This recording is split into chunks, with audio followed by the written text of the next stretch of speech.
Hello viewers and welcome to Review Information. In this video I will show you how to turn off scene status in Viber.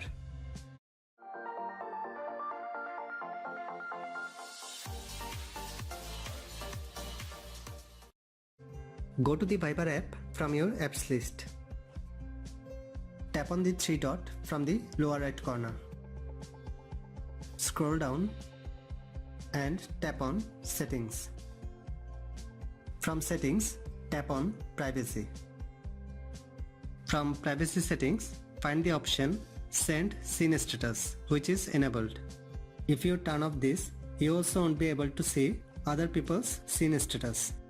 Toggle up this button to turn off Send Scene Status. That's it. From now on, no one will see in which time you were last seen in Viber. Again, if you want to turn on Send Scene Status, toggle up this button.